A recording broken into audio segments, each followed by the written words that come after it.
Yeah.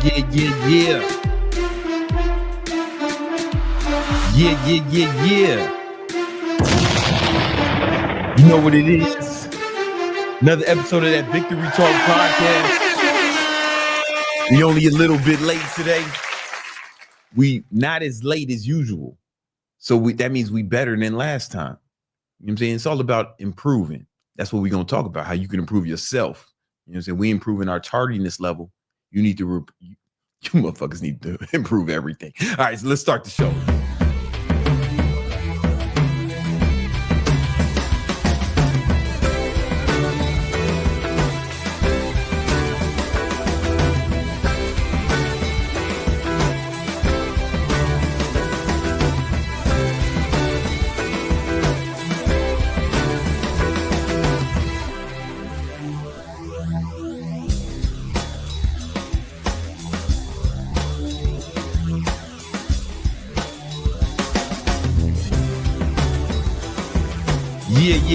Yeah. What's going on? You know what it is, man. It's another episode of that Victory Talk podcast. This is the only podcast that comes on at 7 o'clock-ish on Tuesdays and Thursdays that helps you, that's focused on helping you build your money, muscle, and mindset. You know what I'm saying? All three. That's the trifecta, the holy trinity. You know what I'm saying? Of real shit. You know, if you got all three of those, man, you unstoppable. You unbeatable. You know what I'm saying? There's nothing that can get you down, man. You know what it is. You know what I'm saying? Listen, I'm gonna be answering all your super chats. I see one in there, man, from Rashad. We're gonna get to that momentarily. You feel me? I'm gonna answer all your super chats today. You know what I'm saying? And I will probably ignore most of the other chats. But it's because I just can't see him. Like Nima running shit over here. Nima, and he's my co-host / podcast director. Let's go. What's up? He sees all the chats that ain't super chats. I don't see nothing. All I see is me. That's true. And so you go. It's me. I'm your host, Big Brandon Carter, King Keto, Gymnasium Jesus, the Southside Savior, and Nima, the Beast from the East, and we got Queen Plantain, Minovia. She gonna be monitoring the chat. She gonna see the chat. If you talk crazy, she gonna give you. She gonna hit you with a digital chancleta. A digital chancleta, meaning she gonna work on that name. It's not called a chancleta. It's called a chancleta, yeah, but Platano Queen? That's you. No, Queen Platano. You. I know in Spanish y'all be saying shit in reverse. But this is English. You feel me? You know what I'm saying? They say shit in reverse in Spanish. You know that, Nima? Like instead of exercise bike, they say BC, they'll say bicicleta ejercicio. Yeah, that's true. They talk kind of like Yoda. A good example would be hot dog. What? A good example would be hot dog. Y'all call it hot dog hot? We say perro caliente. Perro caliente. Mucho caliente. Mucho perro caliente. You know what I'm saying? Yeah, that's insane. But you know what it is, man? Hey, man, Dios míos, mi gente mucho peligroso. All right, so she's doing that shit. And we got a lot we want to cover today, man. I'm gonna show you how to change your life in the next 90 days. You feel me? And I'm gonna show y'all, we're gonna talk some real money talk today. We're gonna talk some money talk today, man. I'm gonna talk to you about why you need to get to $30,000 a month, why it's important, and we're gonna make your goofy ass a game plan on how to get there. I give you the give you the game plan to be covered in name brand. You know what I'm talking about? Take you from the hotels, take you from the ghetto streets to the hotel suites. Get you from riding the train to first class on the plane. You know what I'm talking about? All right. It's going down. But first, we got Nima. We got 2 sponsors. 2? Yeah, well, no. 3. Wow. We got a third sponsor. So the first sponsor is a free ebook I got called the 10 commandments of online training, which will show you exactly how to grow your online fitness business. I made my first $1 million as an online trainer. A lot of, there's a lot of people teaching this shit now, right? A lot of them went through my program for like I made the competition. You know what I'm saying? if you want to say it like that, right? Like a good amount of them, not all of them, but a good amount. And but as far as I know, I'm the only one who actually made a few million doing online training before he started teaching it, teaching other motherfuckers how to do it. And I've helped over 15,000 people grow successful online fitness businesses. And I'm gonna show you how to do it for free with the ebook, The 10 Commandments of Online Training. It's a quick read for your illiterate ass. All right.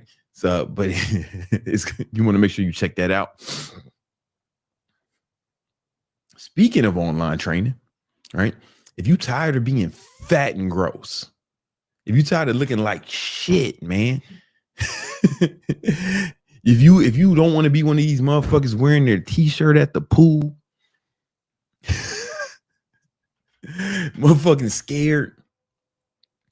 scared to take your shirt off in front of a girl, if you can get a girl looking like that, you know what I'm saying?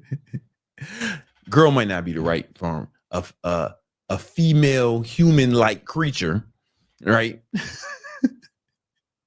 I'm gonna help you out. I'm taking on some online coaching clients. If you want me to help you get in shape, right? Actually help you get in shape. I'm taking on a few one-on-one online training clients. There is an application in the bio. You can apply to work with me. And here's the thing, motherfuckers. You fill out the application, you're going to get sent a text. If you don't respond to that text, I'm not going to fucking respond to your application. Okay? Okay, bitch nigga? I am not going to respond to your application. But if you fucking respond to that text message you get, then we can get the ball rolling in that direction. You feel me? All right? And it's really going to be, the first text is going to be automatic, right? I'm going to see who responds, and then I will actually respond to those texts, right? But if you don't respond to that text, man, go fuck yourself. All right. So that's sponsor number 2. And the third sponsor, is there a third sponsor? Oh yeah. The third sponsor. It's a little side quest Nima and I have been on for the last, I don't know. We've been working on this for about under the radar for about 3 years.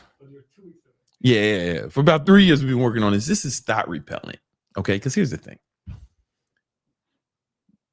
If you motherfuckers out here asking, how do I get girls? How do I rizz up girls? Watching pickup videos and shit. This ain't for you. It's just for motherfuckers who have reached the fucking top echelon of manhood. Motherfuckers who got money and are in great shape, right? Because if you get in great shape and you have money, you don't have to worry about how to get girls. Girls are going to be worried about how to get you. You the type of motherfucker that they finger banging themselves to, right? And or DJing. Thinking about, mixing, they're going to chase you. And so many of them, well, if you get money and you get in great shape, you get like fucking low double-digit body fat, high single-digit body fat, and you got disposable income, you out here flexing and shit, bitch is gonna be all over you. There's gonna be too many. And for you, we put together thought repellent. Thought repellent is the easy to apply spray to keep the hoes away. Now, it won't keep all women away, right? We don't want your life to become a sausage fest. It's going to keep the bad women away. So it's genetically engineered by Iranian scientists to only repel the DNA of thoughts, hoes, sluts, skanks, skeezers, Jezebels, scallywags, Jezebels, harlots, and hood rats, right? Good women, they'll smell, man, you smell delicious. What is that fragrance? Yeah, that's thought repellent, baby. Baby, that's just a little bit of thought repellent, And we're going to have this out for the public the scientists say we're about like 2 weeks away. We're about 2 weeks away. We are about 2 weeks away. And but we need your help. All your super chats go towards development of thyroid pilling so we can get this shit out to the public. All right. Now,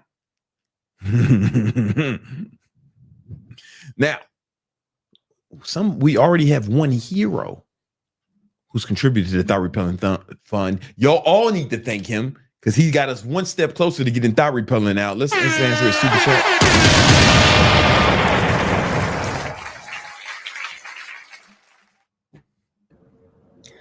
We have Rashad. Yo, fam. Haven't watched live in a minute, but had to come through and say the tracking of the food definitely worked. I helped my wife stick with the plan with tracking her macros and lost hella weight. Thanks, homie. Hashtag you, Unc. Hey, man, shout out to him, man. His wife out here. Yo, there ain't no question, just showing love, man. And yo, man, congratulations. Listen, I helped him help his wife lose weight. You know what I'm saying? That's like Inception. Come on, man. Come on, man. Let's go, man. Shout out to you, brother. Now you got a little bit less wife, though. I don't know if that's a win.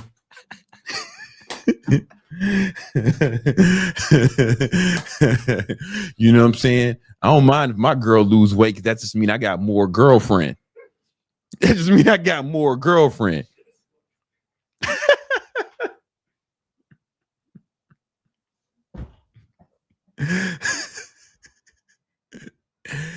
And I'm black, of African descent, mostly, we think. And we're assuming it's an educated guess, a hypothesis, if you will. And because of that, we cast a wider net of weight. Like a lot of black guys I know, a lot of my, how do I say this? Niggas. A lot of my niggas dating bitches who fucking weigh more than them. You know what I'm saying? It's like not uncommon at all. So we got a wider range. You ever wonder why black guys are so motherfucking strong? Picking up big bitches, man.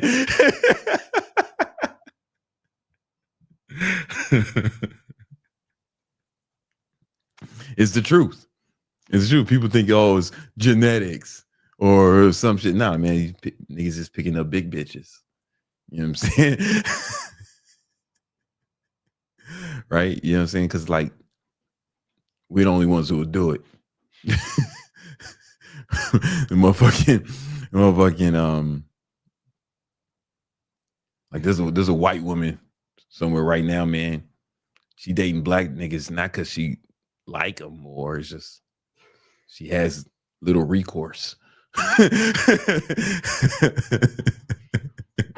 They're the only ones who gonna do it, and they'll be excited to do it. I'm telling you. Oh, we got another super chat. We have Cows. Hey, King Keto. How can I become addicted with winning? How can I become addicted with winning? First of all, you need to get addicted to grammar. You know what I'm saying? I'm fucking with you. I'm fucking with you, man.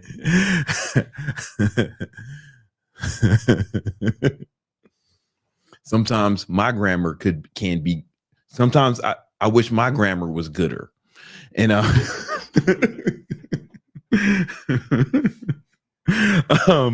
you know what, man? You know what it comes from?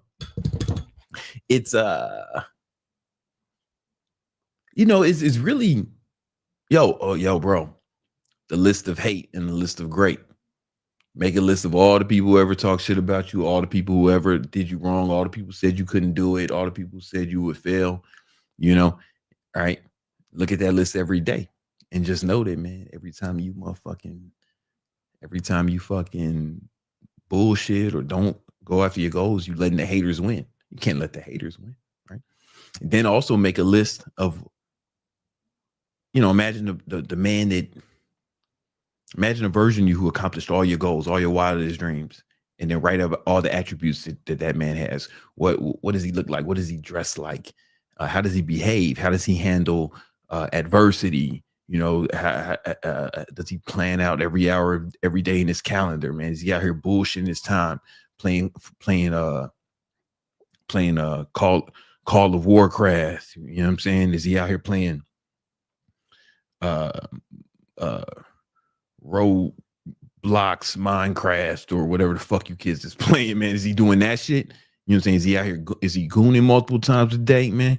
Is he on the goon squad, or is he on the or is he in the gym on the gang squad? You know what I'm saying? Like, what's he doing? You know? And then every time you start acting in accordance with everything that's on your list of great, you'll get like a dopamine rush, right? You'll get a dopamine rush, and you'll start to feel. You'll feel good, and you'll start to get addicted to that feeling. And every time you do some shit that'll let the haters win, you're gonna feel bad about yourself. You know what I'm saying? So it's kind of like you're manipulating your reward system, and after a certain amount of time, you'll change your associations with pain and pleasure, and you'll associate pain with going the things that will help you accomplish your goal. I'm sorry, you'll associate pain with the things that don't move you towards your goals, right? Because you know the haters are winning, and you associate pleasure with the things that'll move you towards your goal, because you know you're becoming the man that you need to be to accomplish your goals. It takes like repeated exposure to this, but after a while, it starts to become a habit, right? You're nervous. Anything you do becomes a habit, right? And your nervous system will start to actually change, and that's the only way I know how to do it. That's the only way I know how to really do it and become addictive. And make no mistake, it is legitimately addictive, you know? So there you go, Playboy. You know what I'm saying? Damn, I just helped you out. Yeah. I've been telling these motherfuckers how to win for decades. For like a decade and a half, man. Motherfuckers ain't gonna do it, man. But if you do it, prove me wrong, man. Put me on the list. Put me on the list to hate. You ain't gonna do it, bitch nigga. You ain't never gonna succeed. Now put me on your list to hate, man. You gotta prove me wrong now. Yeah, you know what I'm saying? You a hoe. Ain't no way you gonna ever win, bitch nigga. Now take that. Put me on the list of hate. Now you gotta, you know what I'm saying, prove me wrong. You gonna prove me right, or you gonna prove me wrong, player? The onus is on you. I think I just gave you a gift. You know what I'm saying? I think I just gave you a little gift, Playboy. Man. All right, man. We coming in hot today. Shit. All right. Let's talk about. I got two options. We can do both. Okay. The thing is, we got 20 minutes. Okay. All right. I'm gonna go with this one. Because I just you like it? All right. We just had an internal vote. Bro, everything changes once you start making 30K a month. I want to explain it to you and how to do it. Before we even start, hold up. Give me a second. This is why motherfuckers don't do it live. I'm the only one doing this shit live. It's just me and my Ron. The difference is I'm still monetized though. My niggas though.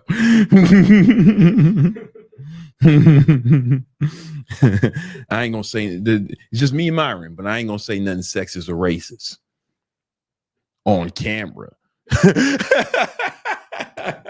I know better. Let's go.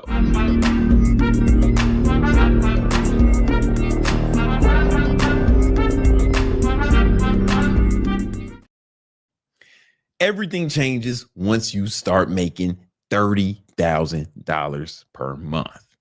$30,000 a month is the $30,000 a month is the point where there's not really much you can, where there's not really much you can't do within reason. Obviously, you can't buy a mega yacht, you know, and you ain't going to get invited into the Illuminati off 30K a month. But But that's where it's like your life goes beyond comfortable and you can like really ball at 30K a month. And I think that should be the goal as opposed to 10K a month. Because at 10K a month, you just above you above survival, but you ain't thriving. You ain't thriving. You can't really flex on the fuck. You can't really flex on the hoes. I'm sorry. You can't really flex on the haters and stun on the hoes with 10K. Right? But it's comfortable. But at 30K, that's when shit changes. Let me explain.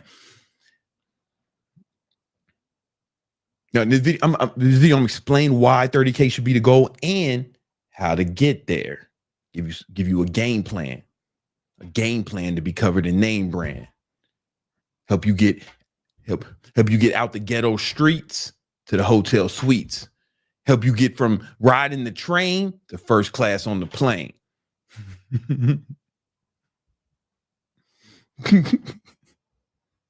I thought I could think of another one on top of my head. That's all I got. All right.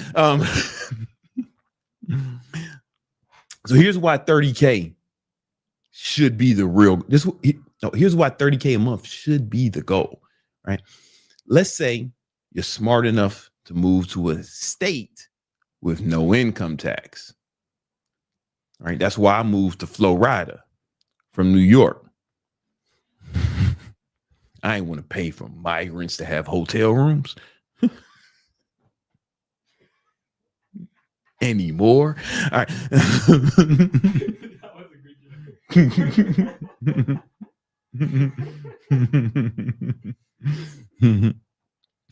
30. So you still have to pay federal income tax, right? And if I'm conservative, after federal income tax, you should be taking home around 21K a month in your pocket. 21K a month in your pocket. That's after taxes. That's not counting all the shit that you can rent. That's not counting all the shit that you could potentially write off. Like, I'm being super conservative with that, you know? If you don't, now some assholes thinking of typing, man, you should just move to Dubai. Look, dummy, that shit only works for Euro trash. All right, if you live in London, like my boy Mike Thurston or these other motherfuckers, you can move to Dubai, remain a British citizen, and not pay taxes. If you are an American citizen, if you want to retain your citizenship, no matter where you live on Earth, you can be in Antarctica, and you still got to pay federal income tax in the United States. So it's super stupid for a U.S. resident to move to Dubai, because now you in Asia, in the desert, you get arrested for cursing. You gonna be the only black guy there. And they ain't got no big booty Latinas, to my knowledge. Why would you put yourself in that position? Anyway, move to a state with no income tax. Nevada, Florida, Wyoming. Take your pick. Maybe Texas, if you know how to ride a horse. Texas may be a good option for you.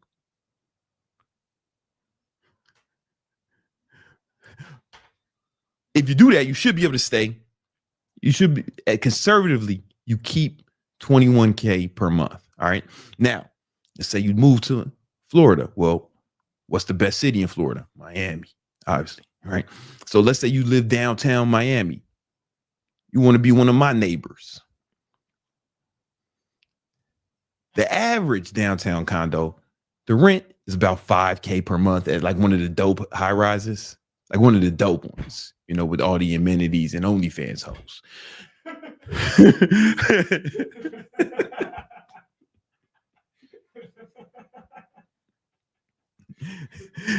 You probably can't live in my building at 5K a month. But the one behind me is famous The one is famous for having mad OnlyFans hoes. It's a little cheaper because they ain't got no oceanfront views. They got a view of me, which is arguably better. I picked the oceanfront view because I can never really experience myself the way they can. This is getting good. I like it. All right. So you can rent for like $5,000 a month. All right. And you can probably get some listings. You can find listings for less if you don't want to live in one of like the premium buildings. All right. Now, some assholes thinking of writing, man, you should buy. Why you buying instead of renting? Why you buying instead of renting? I don't know if I want to get into this. There's why you renting instead of buying? Why you renting instead of buying? And I'm not sure if I want to get into this right now, but I really think buying the home you live in is super overrated. It's like super overrated. One, there's a lot of cost, both mentally and financially that are associated with home ownership in the ones you got to live in. And let's say you buy $1 million condo. Okay, bro, it's gonna kind of suck a little bit. It's not gonna be so great. All right. Okay, let's say you bought a dope one, like a dope one. Let's say I was to buy a dope condo that I'm gonna live in. I'm gonna pay like $5 million at least for that joint. You got to put down 20%. You really probably got to put down more than 20% on a place that expensive. But 20%. So that's going to be $1 million, right? Boom. And yeah, you can say you're building equity and you can do all this other shit. All right, bro, check it out. Instead of putting that $1 million down in that, someone like me, I know how to like do shit like run ads. Y'all know I trade stock, right? I be swing trading and shit. Like I can flip money quick. So whatever fucking equity I would have got and made money when I sold the unit down the line, because you only make money on your home if you sell it, right? So like, what the fuck? Why are you doing it, right? But anyway, let's say any money I would have made off it is not as much as I could have made if I kept flipping the fucking 1 million the way I am now. You know what I'm saying?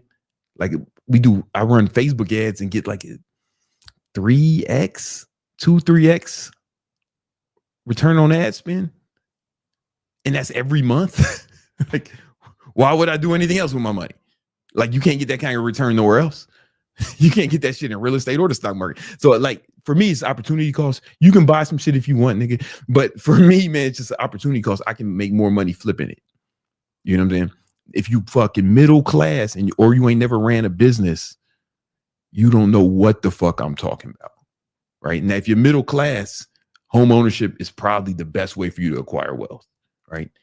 If you know how to flip money, I'm not the biggest fan of home ownership, And then it's like, how much money did you really make after fucking closing fees, paying your agents, property taxes, all the improvements and or repairs you had to make over the years? Like, I don't know that you. And real estate does not go up every year, right? So depending on when you bought, you might ended up losing money off that shit. But anyway, whatever. I don't want to make this whole video about that. For now, you renting, motherfucker, basically. All right. And I do own homes, Section 8 real estate, and I rented out I own these joints I don't live in, made them Section 8 units, and I put a bunch of poor boys in there, and the government's paying their rent. So I get passive income off that shit. But you don't get passive income off your own home, right? The fuck I don't know. It's overrated to me, but you guys do whatever you want. $5,000. You can rent a fucking dope place downtown Miami. Boom.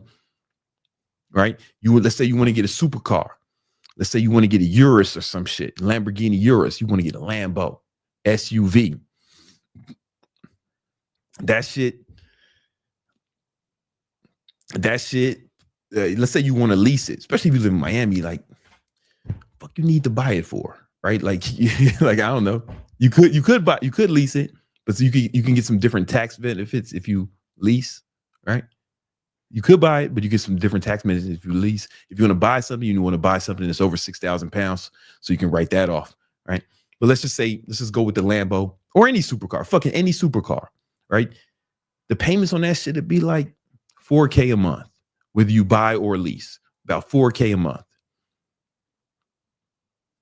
right? And insurance, maybe another 500, 600, right? Then let's say you want to go on some vacations. You know what I'm saying? You want to travel a few times a year or some shit. Like you want to take like 2 or 3 fucking baller vacations, man. Like for you and your girl or some shit. Yo, you can really, like you won't need more than like 15, 20K for like 3 baller ass vacations. I mean like baller ass vacations, like the kind of shit you be seeing me on. Motherfucking private villas and shit. And you can get that shit for like, you can go, let's go be conservative, call it 3. You can do that shit for like 20K. Now for me, I use my Amex points to pay for all them shit so they free. Again, because I run ads. So you get 4X ads when you use your Amex Gold card. You get 4 times the points. So they really free for me, but you probably at 30K a month, you're not spending enough money, as much money on ads as me. I got 3 million Amex points. Yeah, it's not a game, motherfucker. Anyway, but you gonna pay money for most of this shits, right? Boom. So now you out here traveling. Let's say you want to take care of your mom or some shit, right? Boom. All right. If your mom is old, she's probably on Social Security, so she already getting 2K from the government, right? On average, boom. And then you can give her another like 3 to 5K per month. That should handle all her bills and expenses and shit, you know. She can chill unless your mom is young, right? Unless your mom is young, you might have to give her more because she ain't getting no Social Security, right? And then you want to invest. Let's say you want to invest, man. I recommend you invest at the bare minimum. The bare minimum, you should be investing 5K a month. Now, me, I invest 50% of my income, but I make a lot more than you, right? I'm making a lot more than 30K, right? But I invest 50% of my income in stocks and real estate, cryptocurrency, you know. And but you know, 5K a month, that'll really take yourself, you know what I'm saying? That'll definitely like hold you down, man. 5K a month. I'm sorry, 5K a month, that'll put you in a good position to really start building some wealth. So if we put on our trusty compound compound interest. Count back interest calculator. Let's say we're gonna start with 5K, and we're gonna put in 5K per month. And let's say you just put it in let's say we're gonna do this for 10 years at least, right? All right. And we're gonna US stock market has an annual return of about 10%. It's gonna compound annually. Boom, 10 years, man. You done saved close to $1 million. Boom, boom, boom, boom, boom. Yeah, you done saved close to $1 million, right? And if you want, and obviously, if you want to invest more, you can invest more. Let's say you took my advice I gave in the past, where you invest 50% of your income. Let's change these numbers around. 50%, that's more.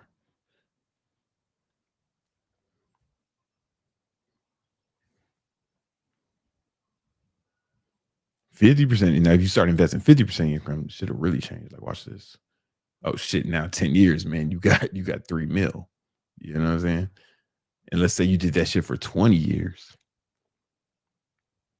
This is where shit really gets it's gonna get crazy. Watch. Now you're doing some real You're doing some real damage, Playboy. You know what I'm saying? You're not fucking around. Anyway, but you want to at least put $5K a month in investments, like at least $5K a month. All right. Oh.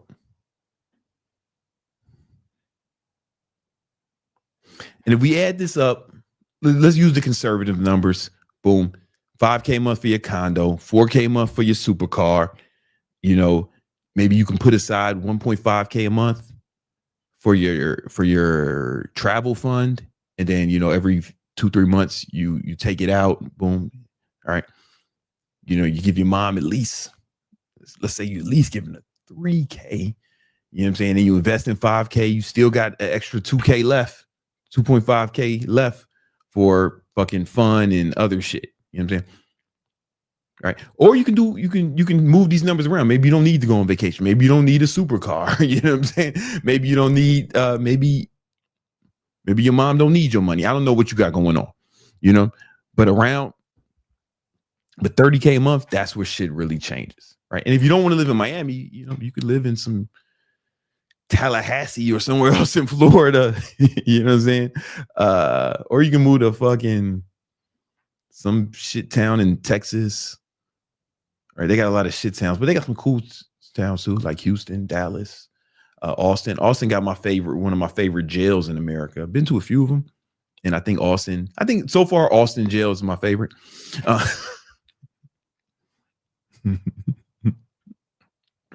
So there's that. Yeah, I mean, I really believe this is where things change. And also, what you should know is I was real conservative with the taxes.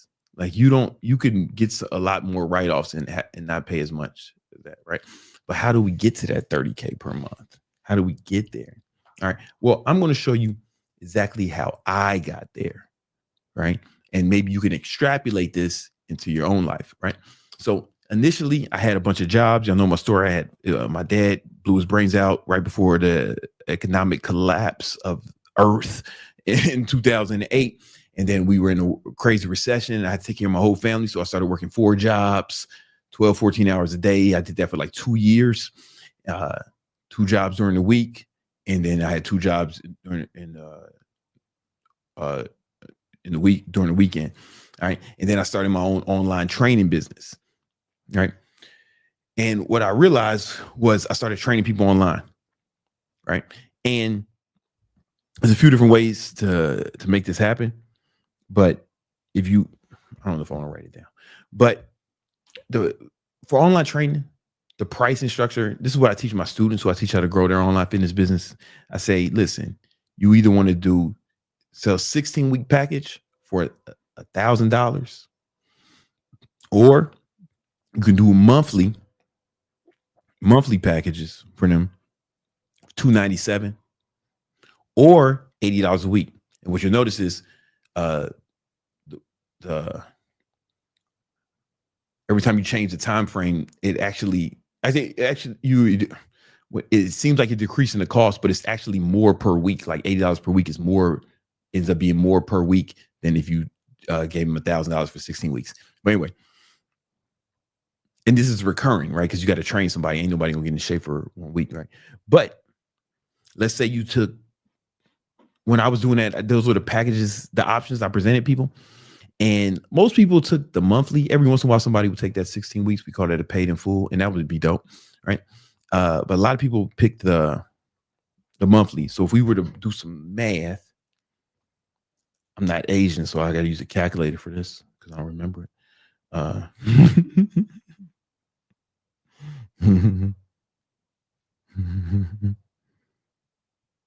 Damn, I didn't need a calculator for that. I could have did that. As soon as I started typing, I was like, my dumb ass. I could have did that in my head. What the fuck is wrong with it? Like, I didn't even try. It was right there. 100, dumbass. Anyway,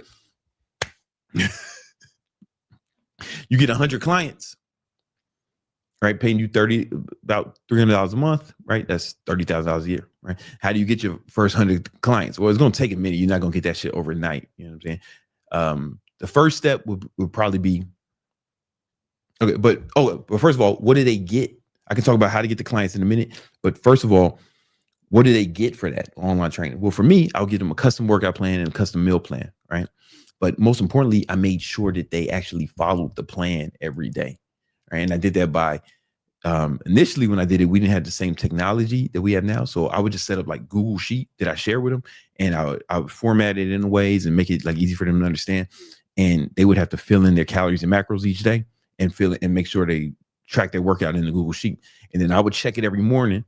I'd be like, yo, DeMarcus, man, what happened yesterday, man? You ain't track your sheet. What the fuck? You know? But I would hit up each client every morning. You know what I'm saying? And then they would say, and then they would either, you know, and they knew that I was hitting them up, right? So I was keeping them accountable. If they did do it, if DeMarcus did do it, yo, good job yesterday, DeMarcus. Like, yo, let's keep that momentum going on for tomorrow, right? And what happened was, the truth is, man, they didn't need more knowledge. They didn't need more information, right? Because almost anything works. The main thing they needed was accountability, or someone keeping them accountable, right? And initially I did check-ins with each client once a week, but I stopped doing that after a while, after I got to like too many clients. And yeah, that's what I would do. That's what I would do. And that's what I teach my students now. And there's more sophisticated ways to do that now, right? But back then, that's exactly how I did it. And I got my first 100 clients. Now, the thing is, after 50 clients, you got to start hiring people to help you. So you probably gonna need more than 100 clients to get to 30K a month, right? 30K a month in your pocket, right? But after about, each personal trainer can take on about 50 clients per week. 50 clients at a time. After that, you kind of got to start hiring people, you know, to just assist with it, because it can get cumbersome, you know. And the way I marketed myself was social media, right? First, I picked if you want to, this video will be too long if I explain that whole thing. But if you want to learn how to grow your online fitness business, I got a free ebook called The 10 Commandments of Online Training. They'll really break down that business model very clearly. But if you don't want to be an online trainer, there's other ways to make money. In fact, I got videos about the different side hustles that you can. I got another video about different side hustles that can make you a lot of money now if you don't want to be an online trainer. All right, you check that video out now. Yo, all right. Yo, I see John Doe say he wanted to be a trainer. He wanted me to train him. There's an application. Anybody wants me to train them? I am taking on some clients for one-on-one training. If you want me to, if you want me to train you, you can fill out the application. Hey. If you fill out the application, you're going to get a text, and that text is going to be auto text. You have to reply to that text. If you don't reply to that text, I'm going to ignore you, right? But the replies from that text are coming straight from me. Like, I'm actually doing it. Like, let me show, man. I think somebody probably texted me already. Somebody from this call.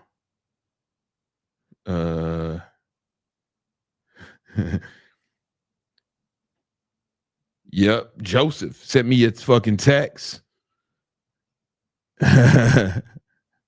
Joseph sent me, and he tried to call me, but I'm doing something right now, Joseph. You know what I'm saying?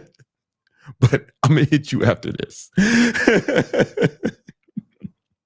He tried to call me during the podcast. That ain't gonna work. But I got you, Playboy. You know what I'm saying? Yeah, you gotta respond to that first text, and then I'll see what's up. But if you don't respond to that first text, go fuck yourself. You know what I'm saying? I asked a question in that text. If you don't respond to it, you can eat a dick. All right, yo, we got hey, let's talk about making some money, man. Some more money with a market recap.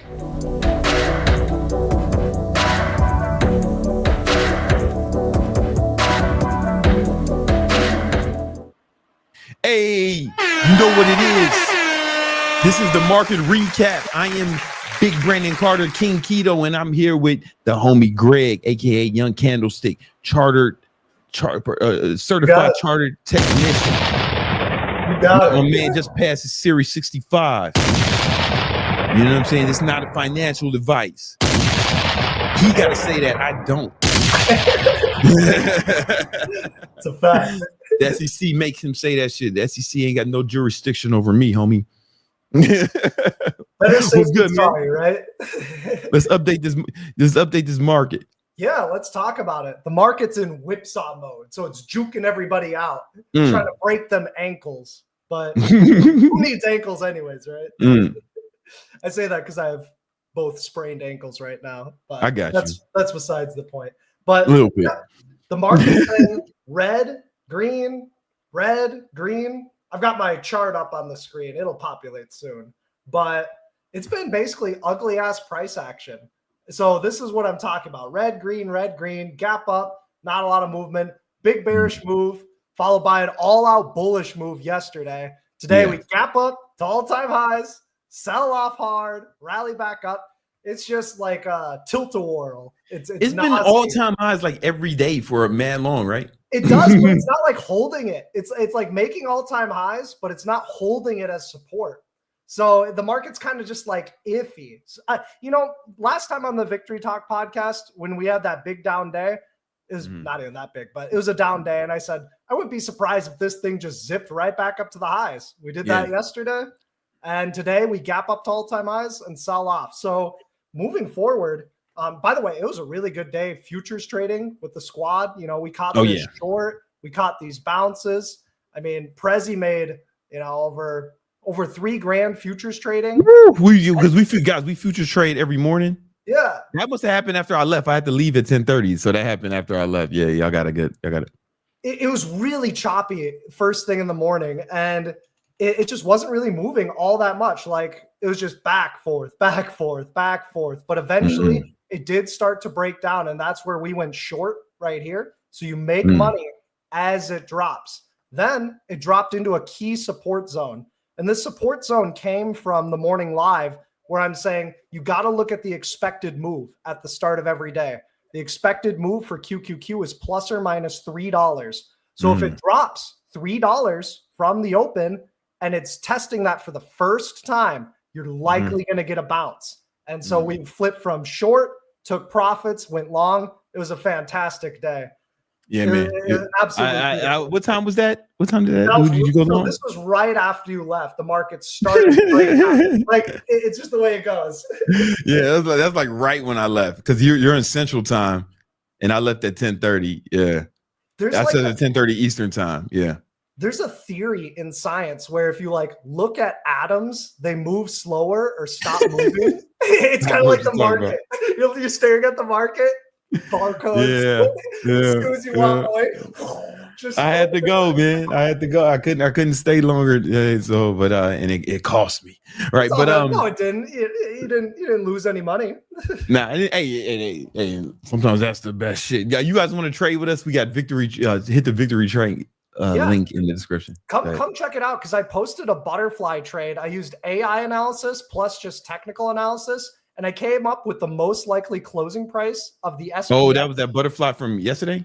No. It was entered today, like 30 minutes after you went off. And I was able to risk. Oh, you ain't text that to me. It was a low probability butterfly. Okay, all right. Then I'll give it to you. All right. It's one of those things too where it's a low probability butterfly. SPX every single day just mostly squeezes. And so it's like if I'm doing a slightly bearish butterfly, I can post it like, hey, I took this trade, not worth alerting it. But people notice, people look at the Trade Ideas channel and $180 turned into 1,000, 180 into 1,000 right over there, closed exactly at 67.35. Come on. And some people like Nick, NKDJ, he turned $65 into 500, so he took a smaller butterfly. And so these SPX opportunities happen each and every day. There's a tax advantage to trading SPX. There's no day trades if you just hold SPX to expiration. And it's just peaceful because, you just accept the risk up front and then it pays out. So join Victory Trades if you want to learn more about butterflies. I want to make you a crap ton of money. Okay. We've been on a good streak. I'm going to start alerting more of these butterflies because I'm seeing some really, really good edge. Awesome, man. Listen, let's talk about the market. Yeah. So overall S&P 500, this is a big aspect of the market because butterflies are the only real way to capture some of these moves. Give me a second for the chart. You're saying butterfly, you're talking about just so they know a butterfly spread, right? Yeah, it's basically low probability but super high payout. And if you just do a little bit of technical analysis with AI, you can get it a little bit going. For some reason, my charts are being whack. There Either is. way, okay, here we go. So moving forward on the market, slight down day. Wouldn't be surprised if it's green tomorrow, but keep an eye out. The market's been going up for a long ass period of time. Yeah, yeah. Well, what's that? You just pulled up the VIX. So this is the VIX. If you see the VIX breaking out over like the 1770 level, and you see the SPY, the S&P 500 ETF, dropping on bearish volume, so the volume bars start to spike up, that's when we could see a correction.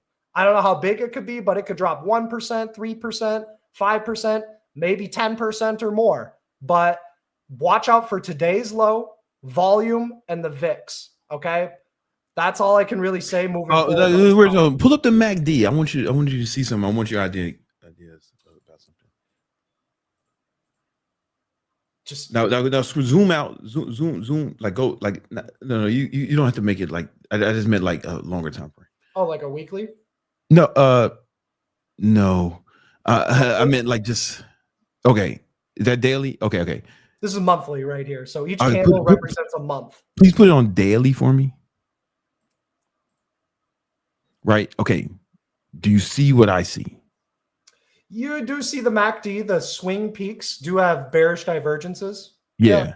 And the price has been making higher highs, but the momentum oscillator kind of making lower highs. Yeah, it's a bearish divergence. It's easier to see on the RSI, the relative strength index, right over here. Actually, I already have it up, so I'm just gonna. So RSI, just measure your swing highs. Yeah. Okay. And price has been making higher highs. That just tells us some storm clouds are coming. The drop may happen tomorrow. Right. Nothing has to happen, right? Just it shows that there's a good chance the market can drop within the next coming days and or weeks, unless it burns through the divergence. Exactly. That's what I mean, right? Yeah. Yeah. But it's really tricky to be like fully bullish up here. Like, yeah, I feel like it's reckless. But yeah. But That's how I feel like to be, at least in the short term, right? Yeah. Long term, the market's fine. 3 years, 5 years, dollar cost average. Do the Graham Stefan thing, whatever. But yeah, that's what fuels these uptrends, though, is that people think it can't go further, and then there's just enough demand on each of these dips to keep on pressing higher. But right now, we're at an up wave. This is the 200 period moving average. It represents the average price over the last 200 days. Is that the SMA or EMA? That's the SMA, simple SMA, moving average. And so most of the time, markets like to test that. It doesn't. I'm not saying SPY is going to drop 10% and test the 200-day moving average, but it's a bit stretched from it. Even if it dropped a third of that range, 3%, that'd be normal. It'd be healthy. It can reload a lot of setups. And that's what we look for moving forward. Some individual stocks, semiconductors have been really strong. That's another big reason the market keeps pumping. I talked about on Tuesday, I'm buying NVIDIA right here at this 185 level. If you did that, you got 5% in 2 days. We took profits on NVIDIA today. I like NVIDIA longer term. It's just difficult to justify buying it right here, right? Yeah. Like, okay, sure, it can go up yet again, but whatever. AMD is going sky high. AMD getting a bit overbought. I would not short it, but I wouldn't be surprised if it dropped maybe down to this 186 level, 190 level over the next coming weeks and or months. Gold, I actually took profits on a lot of my leap call debit spreads, leap calls. Yes. Go ahead, a down day today, huh? Yeah, finally. Finally. So now let gold sell, can reload the longs. Let gold sell just like for a couple more days. This is the first down day. I don't like buying the first down day. I like buying like the third or fourth down day in a row in an overall uptrend. Okay. Similar to like the King Keto strategy. Like imagine if this was like a 2-minute chart or a 15-minute chart. Let it come down a little bit. Put your limit buys there. Yeah. And scoop it up, What about Bitcoin? Bitcoin, good question. I like gold more than Bitcoin. Bitcoin's holding up all right. It's holding up all right. It is starting to bull flag up here. The question is does it break out up or does it turn into a distribution? And one cool trick you can find out if something's chopping or going sideways, put up the indicator on balance volume. Okay. This accumulates the up volume and the down volume on the chart. And what it tells you is if on balance volume is trending up and holding in the upper half of its range while price is going sideways, that's bullish. That tells you that it's likely going to break up. If on balance volume was down here and downtrending, that would tell us that it's more likely that consolidation will break down. So that's a key tip for futures traders, intraday traders, swing traders. On balance volume gives you a hint as to whether the consolidation will break up or down. Okay. So it's leaning bullish now. That's what on balance volume is telling me at this point in time. Now, do you remember you were talking about the healthcare center? Sector, man. XLV. How you feeling about it right now? Yeah, I like it. I would just love a dip buy at 140. I do have a position currently. It is not down. It's just the bid-ask spreads are wide. But go up to December and do something like buy the 143 call, sell the 150 call. It's going to cost you about $300. $300 turns into $700 if XLV can gravitate towards that 150 per share by the end of the year. This could get hurt, though, if the market does go through a sell-off, but it likely drops less than the S&P 500 during a sell-off. It's a lower beta ETF. Oh, it's lower beta. Yep, lower beta ETF, similar to consumer staples. Consumer staples XLP tends to be a lower beta. By the way, my favorite stock right now in consumer staples is Target. If Target can break above like 90, 91 and hold it, I think Target gets up to 93, 95, and 100. Taylor Swift is pumping that stock. Taylor, what do you mean she's pumping? She's like selling like her album covers in there, and she's creating a lot of foot traffic. Like those women, Target, huh? They love Taylor Swift. Like I was in a Taylor Swift outfit like last Thursday. It was Excuse me? Funny. Excuse me? You were doing what now? Yeah, I didn't say anything. I'm gonna cut my losses right now. Yeah, man. You want to put a stop loss on that one, player. Stop loss on you want to put a stop. You want to put a stop loss on that. I think you hit your stop loss, homie.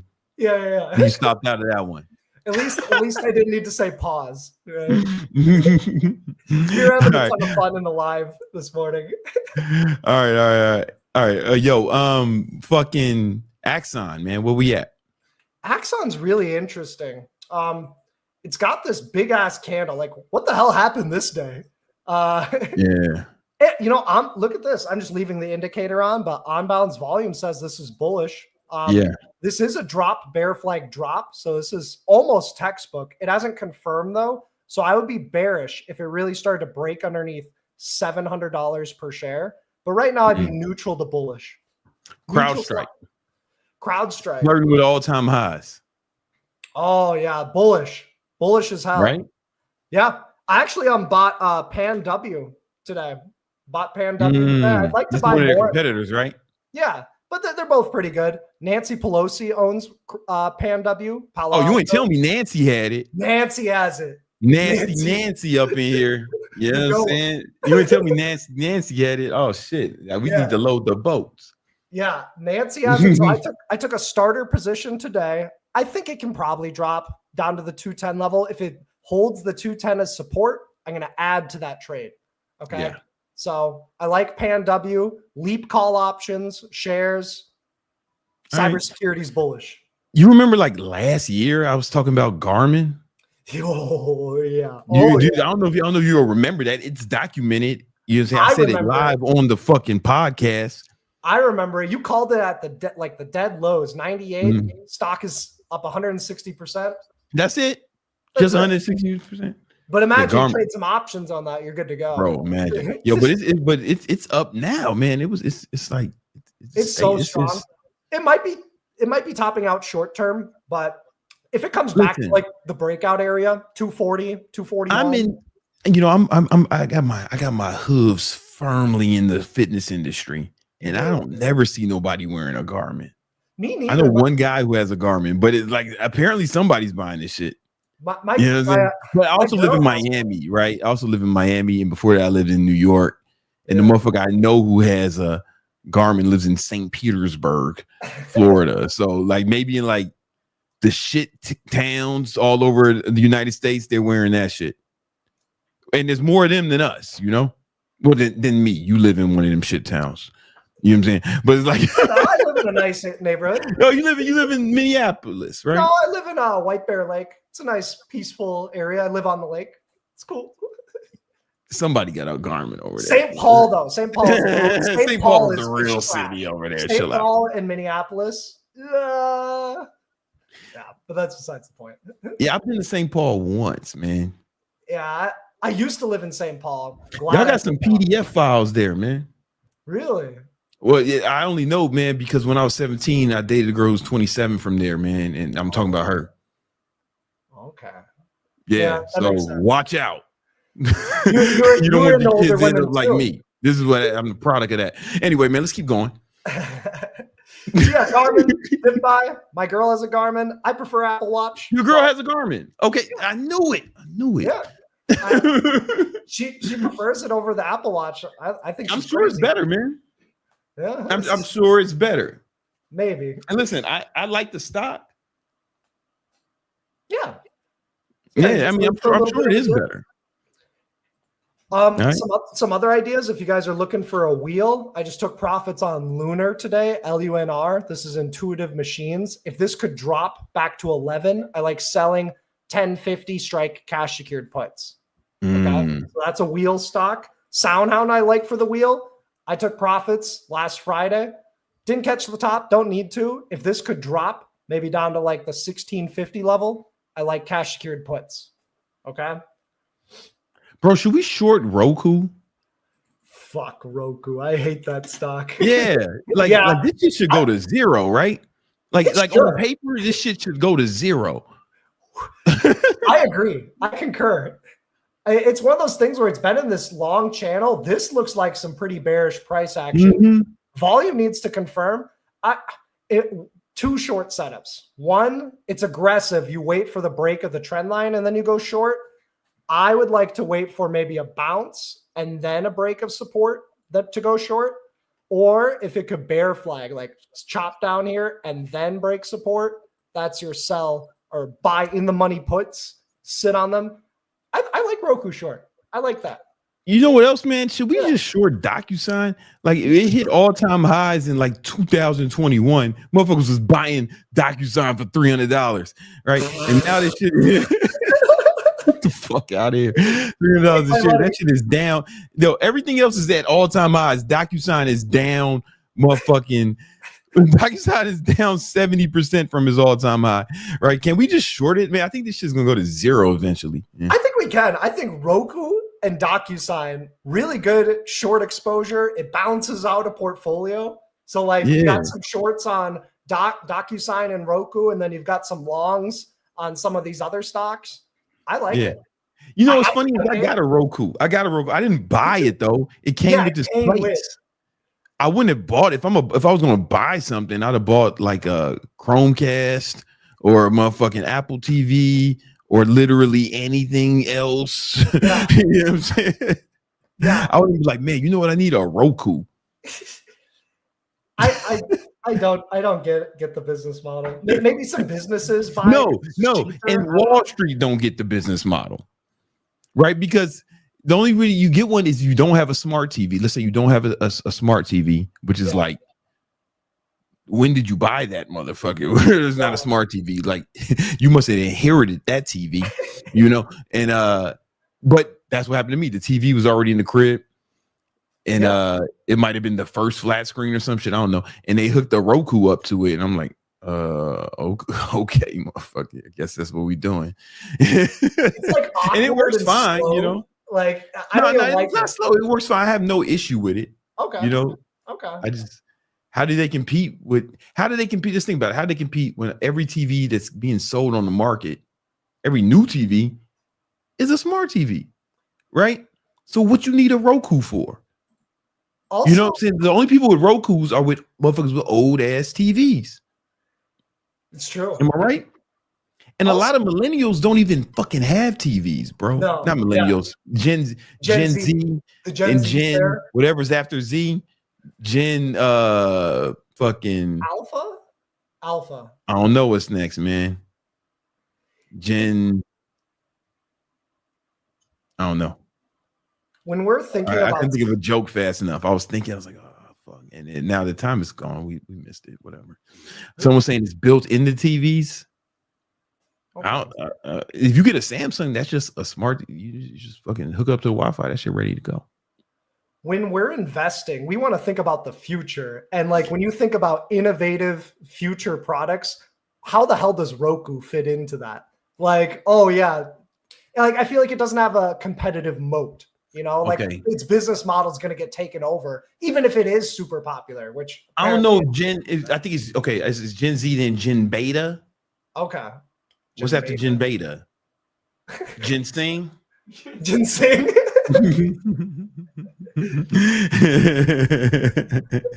Yeah, a lot of energy. Yeah, I don't think Gen Beta is gonna be fucking buying computers aren't smart computers. I mean TVs that aren't smart TVs, you know. It's still a short. Yeah, it's a short. It's a short. It's a strong short. Because let's say the S&P 500 drops, Roku is a higher beta, so Roku's going to drop more than the S&P 500. Exactly. That's what I'm saying. That's what I'm saying. And DocuSign's bitch ass. Yeah, and DocuSign's bitch ass. You know what I'm saying? They ain't got no moat. That business ain't got no moat. There's like I can think of fucking 5 other companies that do this shit, you know? Yeah. And even like on the enterprise level, my CRM has a fucking DocuSign type feature built into that shit. Yeah. You know, soon they're just gonna have like retina scans to authorize, you know, kind of like our phones. Soon, that word "soon" is doing a lot of heavy lifting in your statement. You know, I don't know. It's gonna be soon. We're gonna have retina. Oh yeah, soon. It's subjective for sure. Yo, can we short SD yet? I've been begging you to give me the okay to short SD, man. Unless motherfuckers is really buying homemade bullshit like that, I think we can short SD. Quick note, CRM is a long still, but let's check out Etsy. Yeah. What the fuck is this stock doing up here? Yeah, I don't know what it's doing up there. But it's like, yo, from it hit all-time highs in 2021, right? Boom, it's down 75% from its all-time highs, while everything else is fucking hitting new all-time highs. It's been going down. It's basically an inverse S&P 500 since 2021. Why can't we just short this shit, Greg? I like it. I think it's gonna go to zero, bro. Give yourself enough time. So let's take a look. Let's cook up a trade. So for short exposure, let's go like December 2026. Maybe it can be banked by then. Yeah. I think it's gonna go to zero, man. Like how much homemade bullshit are people buying? You know? Seriously, I'd look at buying the 70 put and selling the 50 put. You're gonna risk $848, but it turns into $2,000 if it just closes underneath $50 a share. So 850 turns into 2,000.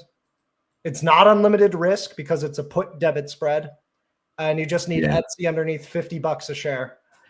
Now they got earnings on the 29th. Yeah, whatever. Yeah, maybe get the puts before earnings, before they tell you, we didn't make any money. Yeah, they missed the last 2 earnings. Big fucking surprise, you know? Oh, yeah. By a lot, too. By a lot in the last quarter. Yeah. Oh, a lot on the quarter before that. That was the bottom, though. They used that to buy the dip. They knew that was coming. The short sellers, they knew that was going to be a shitty earnings report. So all the supply was dried up. And then buyers took over. Boom. Yeah. So I'm ready to sort the shit out of that, bro. I like that. Yo, what's going on with Chipotle, man? Chipotle? I used to own a lot of Chipotle. Luckily, I don't. Like last year, and that served me well. But now I don't own none. Thank God. Yeah. So on balance, volume is bearish. This is what the bearish trend looks like. What's going on is this market is driven by algorithms more and more each day. The big trading institutions, the hedge funds, they're incorporating more algorithms. And a big component when you're like programming or giving like the inputs for those algorithms is the moving average trend. So I don't have the moving average up right now, but I'd assume it looks something like that.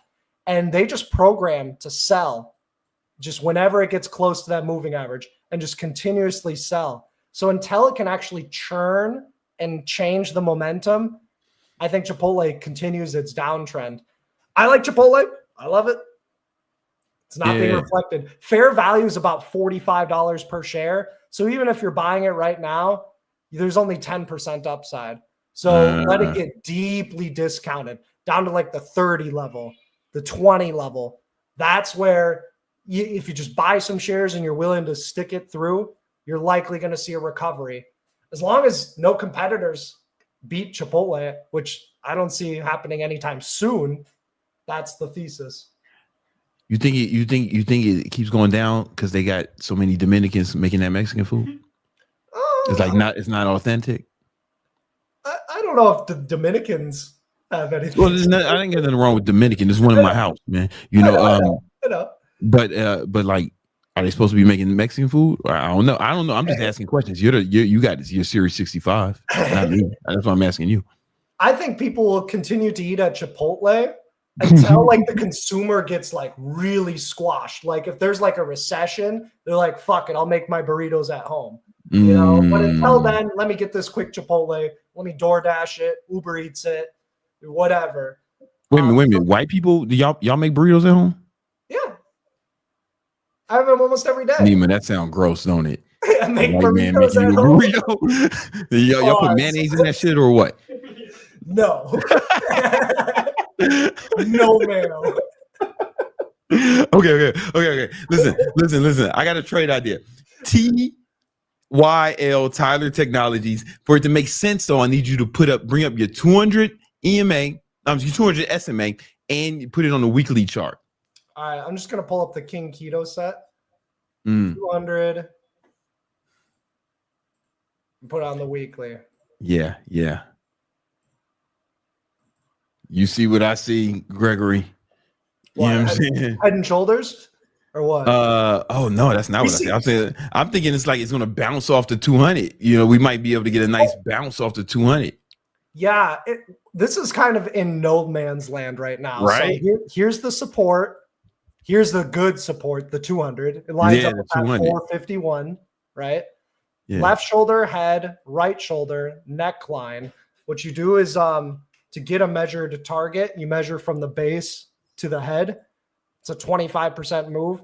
So, you know, you could start a position at 450, but the real dip buy is about 370.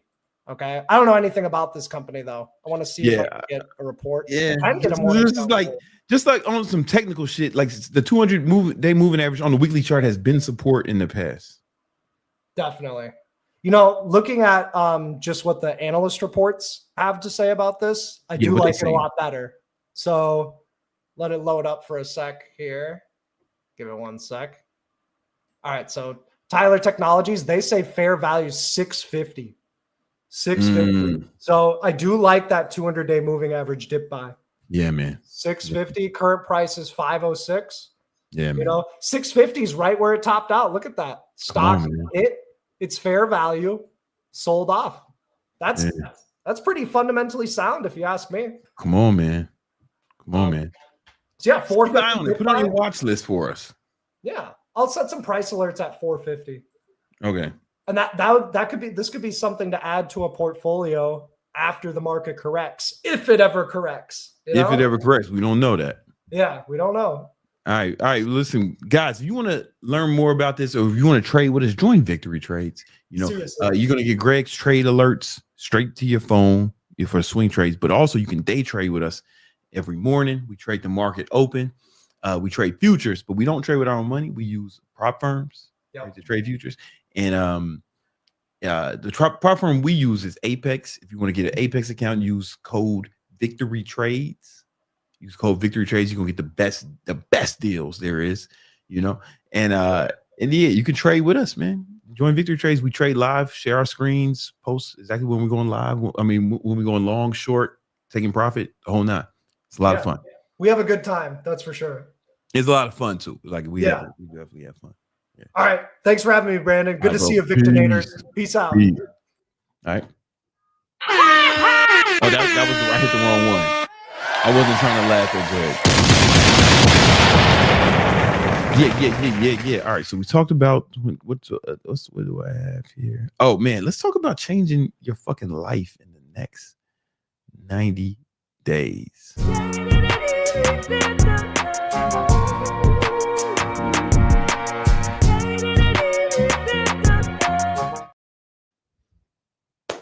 We in the fourth quarter of the year.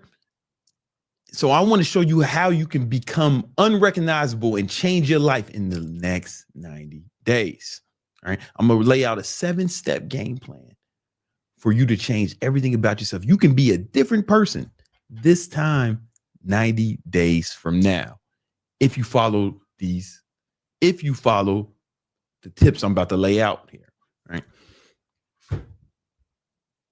This is a way for you can actually reinvent yourself. If you've been out here fucking losing and failing, getting fatter and poorer every year, it's time to change that.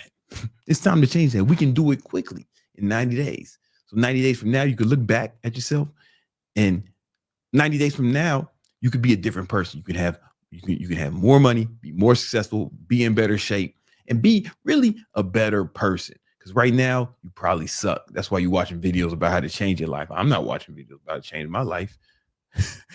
I would look for a video, man, how do I keep shit just like this? It's perfect. But you ended up here, so I'm going to help you. All right, let's get it. First thing you need to do is you really need to take a serious life audit. Right. This is when you need to get brutally honest with yourself about everything that needs to change in your life. So we need to talk about how much money you're making. So write down all the things in your life that you are not happy with. Right. Maybe you need to change the amount of money you're making. Maybe you need to change your fitness level. Maybe you need to change the amount of fat you got on. Maybe you need to change your motherfucking fat girlfriend. Get you one who's not fat. But who do you got to be to be? Maybe all you deserve is a fat one right now. You know, I don't know, but you got to write down a list of all the shit that you're not happy with and make it detailed as possible, because and don't make excuses for yourself. Right. That's how you got in the situation. Right. Most people are too easy on themselves. I want you to be really brutally honest with yourself. You don't have to show this to anyone. This is just between you and you. All the things you need to change, right? Make an extensive list, okay? Now, look at that list, and then we get move on to step 2. Once you have that list of all the things you need to change, now we need to think you need to take inventory of everything that's preventing you from changing those things. And this could be a host of things. This could be bad habits. Right? Some of y'all sleeping in, wasting time, playing too much video games, doing way too much gooning.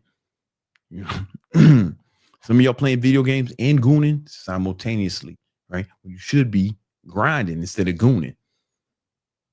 Maybe you need to replace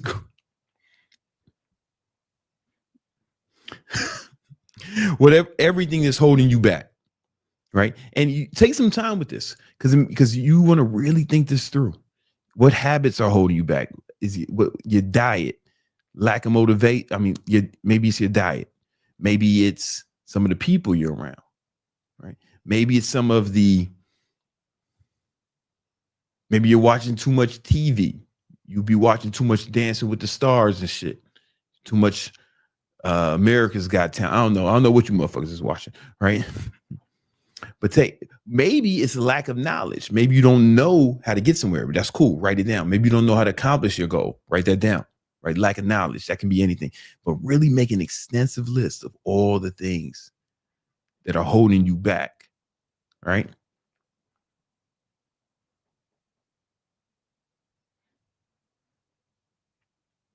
Now, the next thing we need to do is put a list. So the next thing we need to do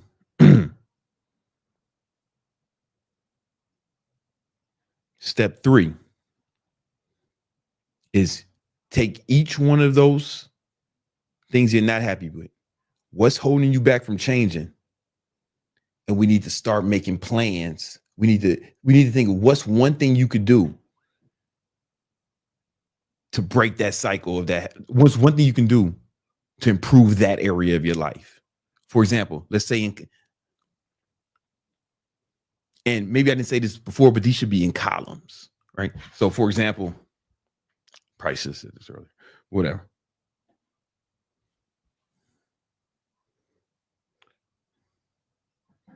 So in this column, oh shit.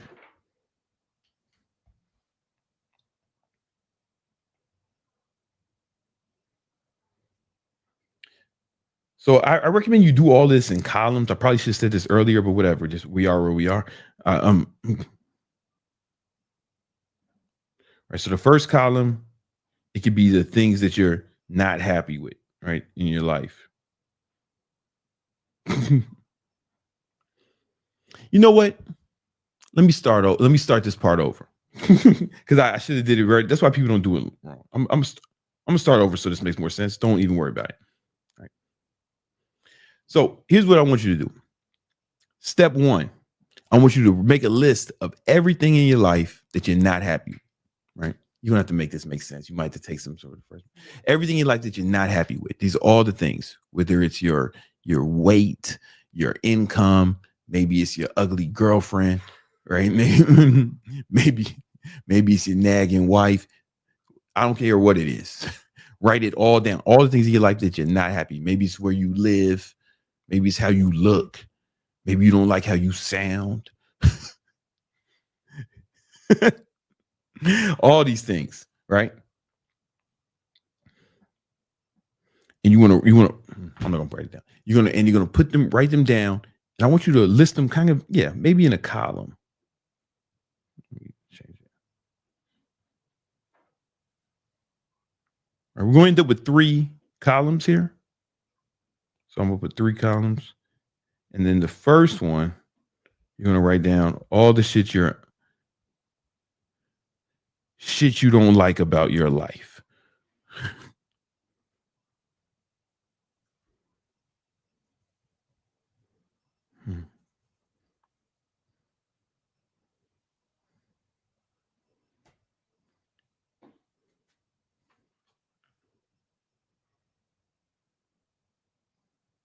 Excuse my handwriting.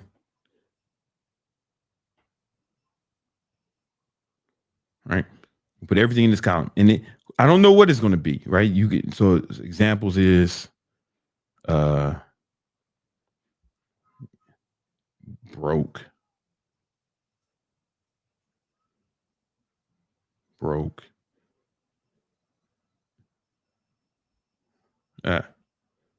Maybe you too fat.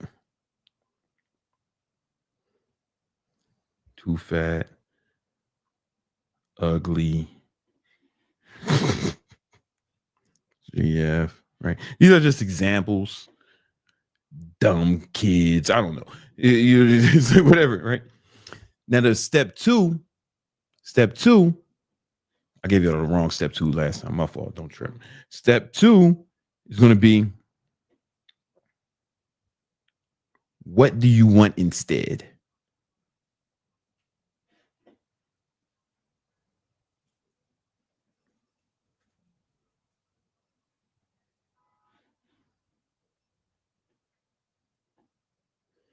Really, do this at home, man. I'm telling you, do this at home. Do it right now. What do you want instead?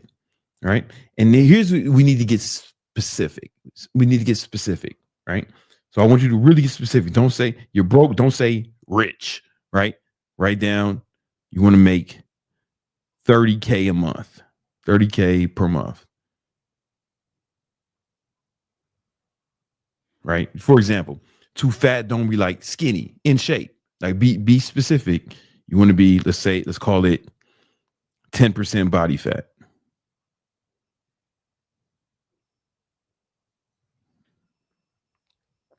Right? Ugly girlfriend.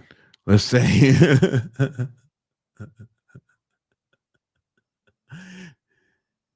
Okay, this one you maybe would just put hot girlfriend.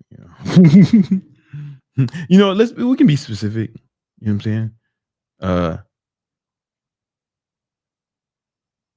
7 or above. 7 or above girlfriend. Right? You want at least a 7 or above girlfriend because, 7 out of 10, of course, because right now you're probably dealing with like I don't know, maybe you're dealing with something low, and it's all relative. I think that below a 6, that's when we making fun of you for fucking this chick. That's when like your friends like below 6, 5 and below, people are making fun of you. We laughing at you either to your face or behind your back. You know what I'm saying? Like that. And below with like 3 and below, that's where shit is like kind of gruesome, right? Where the bitches may look a little spooky, they might frighten children. You know what I'm saying? Now we really wondering, how did this happen? Because bitches got a lot of tricks, right? Like you can't shave this chick and get her some fucking, I don't know. 3 and below is like, whoa. Like you don't, it's Halloween every day in your house, right? But 6 is kind of like those are what you call night fighters. It's like you don't really want to be seen with her, but if we found out you fucked her, like we wouldn't clown you, but you don't get no props for that. Okay. 7 and above, that's where you want to be. That's where you want to be. 7 and above, fantastic. You know what I'm saying? Now, step 3, we gotta write what's holding you back.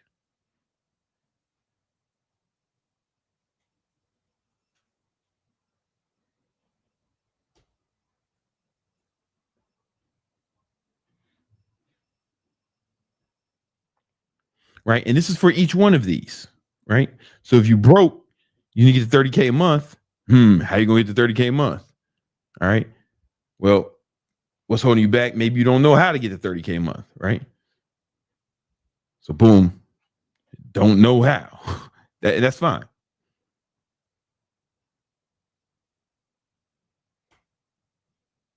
Don't know how. Fine. Okay. 10% body fat. Why you fat now? 10% body fat. If you don't listen, let's say you were tempted to write, I don't know. I'm gonna tell you right now, fucking diet. Diet is shit. 100%. You know what I'm saying?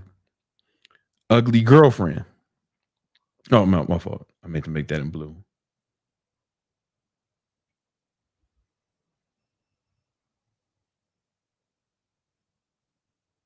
Your diet is shit, right? Ugly girlfriend. And honestly, you should have more than 3 in this column, right? But we're gonna do it to 3. Ugly girlfriend. What's holding you back? You're saying if your girl's below a 6, you, my friend, I'll tell you right now, you are poor and or ugly. All right. Poor and ugly. Right. The beauty is both of these can be fixed. All right. All right. Boom. Now we're gonna make another column. Probably should have started before. Whatever, motherfuckers. Shut up. All right.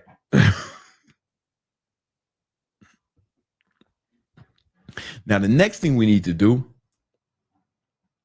is we got to figure out the one thing. Boom. Step 4. We need to find the one thing. When I say the one thing, I mean it's come from a book I read a long time ago called, guess what? The One Thing. And the dude who wrote it, at the time he wrote it, he was worth about $300 million. But that was in like the early 2000s. This motherfucker is most likely a billionaire right now. Like he's most likely a billionaire, right? The one thing, right? So what I was saying is you want to pick the one thing that if you did it,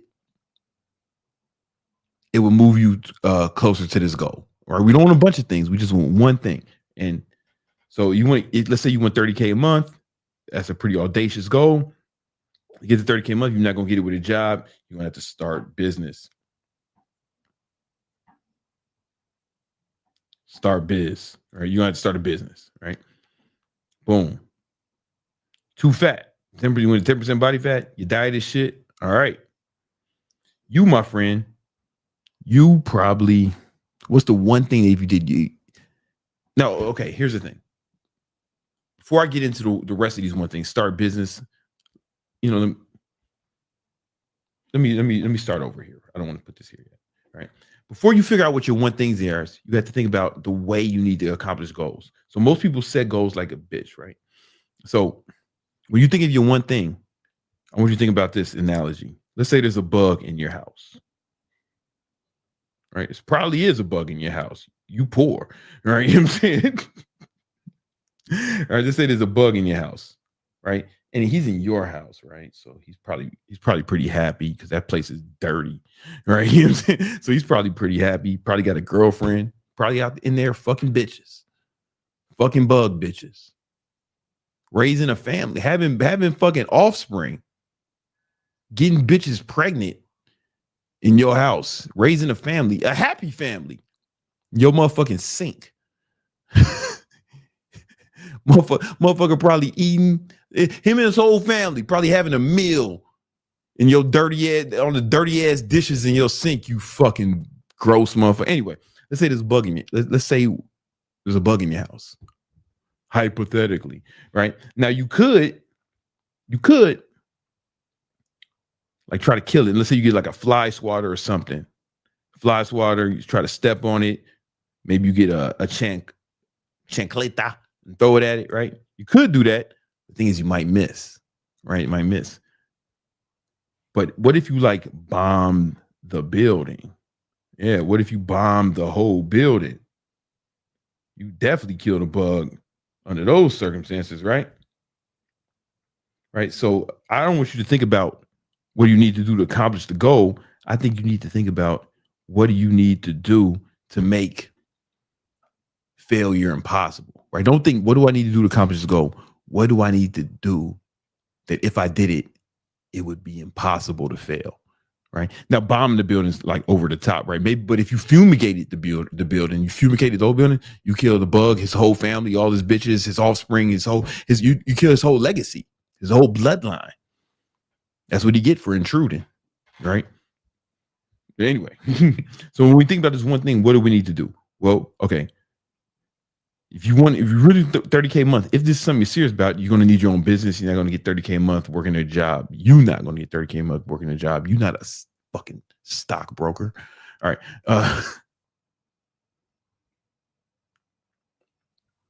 You ain't in the NBA. You probably need to start a business. Boom. Now, you could just go on a diet, right? But you probably tried this before, right? So you probably need to get a trainer.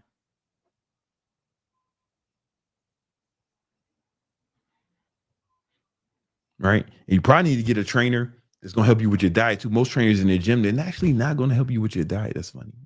But if you get an online trainer, they can like help you track your calories and macros every day. How you gonna get a poor new girlfriend? You know what I'm saying? Well, what's the one thing you need to do? You poor and ugly. Honestly, you probably not need to do nothing in this. You probably, because once you do these two things, once you do these two things, it should be easy to get a 7. And it'll make you less ugly too. Because you won't have the fat ass face you got now. You won't have the double chin, right? Your jawline will come out at like 10%. You're gonna be more handsome. Pause. You're gonna be more handsome, no Diddy. You know? Right? And then you're gonna be too good for this bitch. You know what I'm saying? As you should be. But you probably need to dump the ugly hoe, right?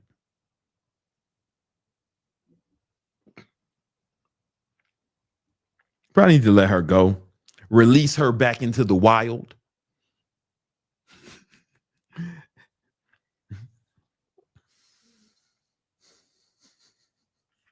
Yeah. And hope that animal control doesn't catch her down the street and lock her up, put her down.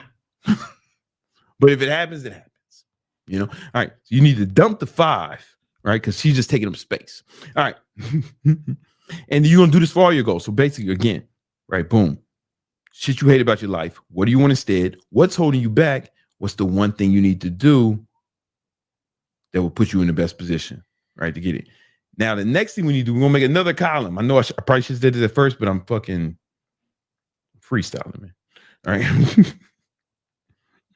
Is make a plan. I can't change the color, so whatever.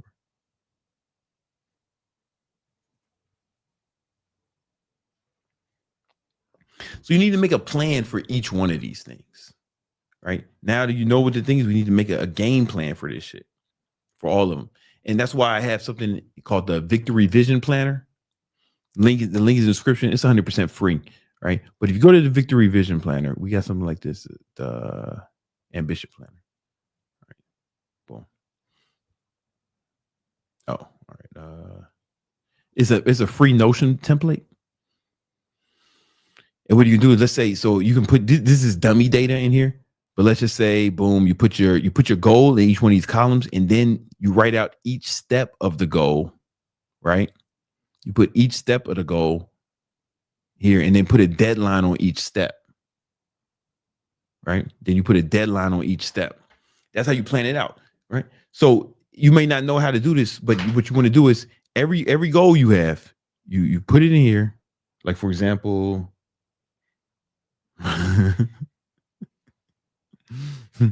you put it here, and then you just start writing out each step, and then give yourself a deadline for each step. So let's say you want to get to 10% body fat. One of the steps was get trainer.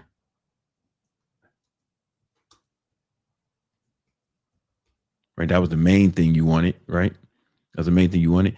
And we need to let's put a deadline on this, man. We want to get the trainer by, let's get it tomorrow. We going in. We're not fucking around. Right. And then get a workout plan. Maybe we get the workout plan. We'll make sure we have it by this weekend. I'm sorry, get the meal plan. Maybe we need to join the gym the same day we get the fucking trainer. Right. But you want to do that for all your goals. Set a deadline. And the beauty of this thing is now you can go to the month view and you can see all the stuff you have to do for months. So if we did this for each one of the goals, right? If it wasn't dummy data, then everything we had to do for this month would be here, right?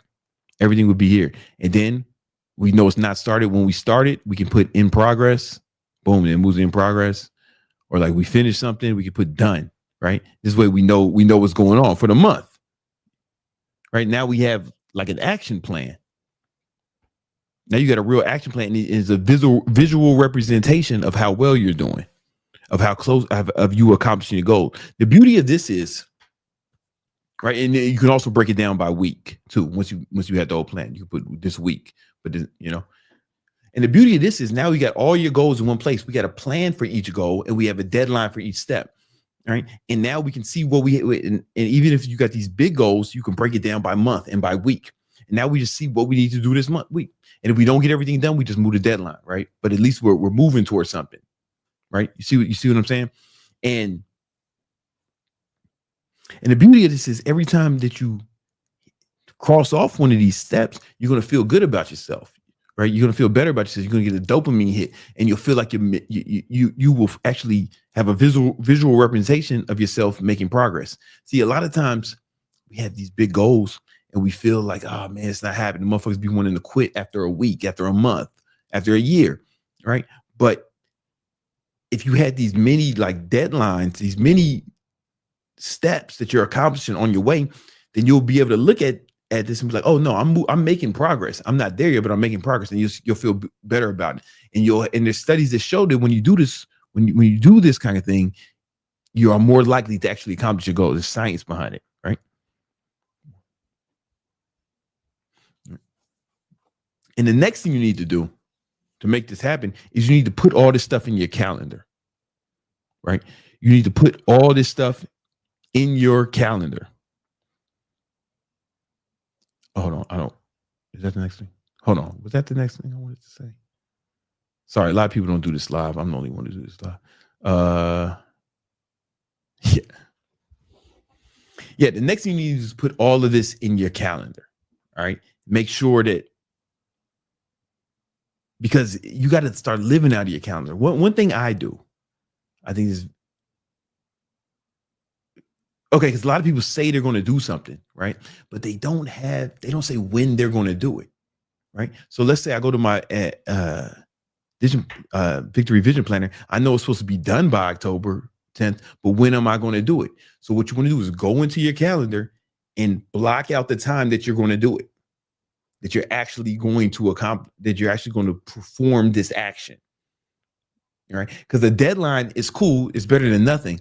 But if we actually block out the time that you're going to do it and we do it in our calendar, then we're more likely to accomplish it because we set aside the right time. I think that's something that a lot of people, they just don't talk about as much.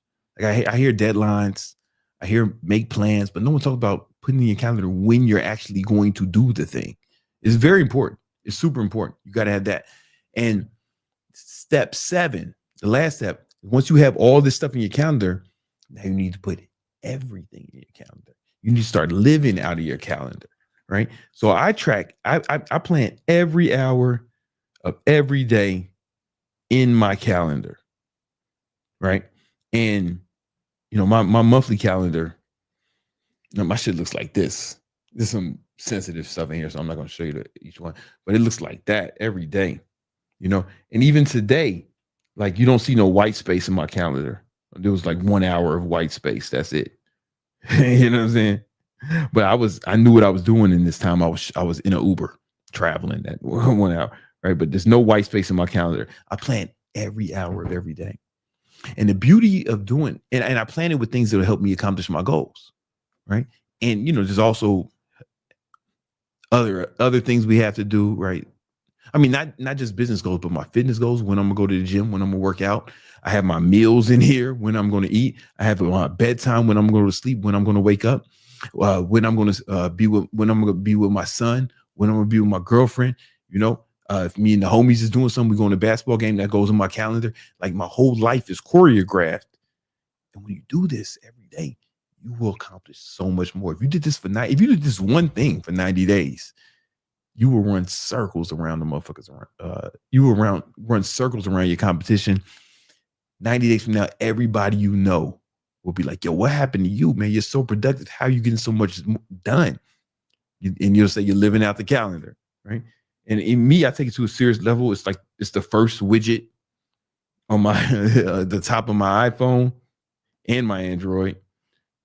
You know, I live out my calendar, and you should do it too. And if you want to know how to set that up, I have another video you can watch right now about how to set up your calendar so you're most productive. All right, guys, man, this has been a good session, man. We do this every Tuesday and Thursday at 7 p.m. Eastern Standard Time. Like I said before, I have a few spots open for a one-on-one online fitness training with me. If you want me to help you get in great shape, fill out the application. Now, what's going to happen? As soon as you fill out the application, the first text you're going to get is going to be automated. It's going to ask you a question. You have to respond to that question. Once you respond to that question, then the next responses will actually be for me. All right. Will actually be I'm going to be responding, but I will not respond to your shit. I'm not going to look at your application unless you respond to that first text. All right, y'all. And if you want to learn how to make money as an online trainer, I got a free ebook called The 10 Commandments of Online Training. It'll show you exactly how to do it. Go check that out now. All right. Peace.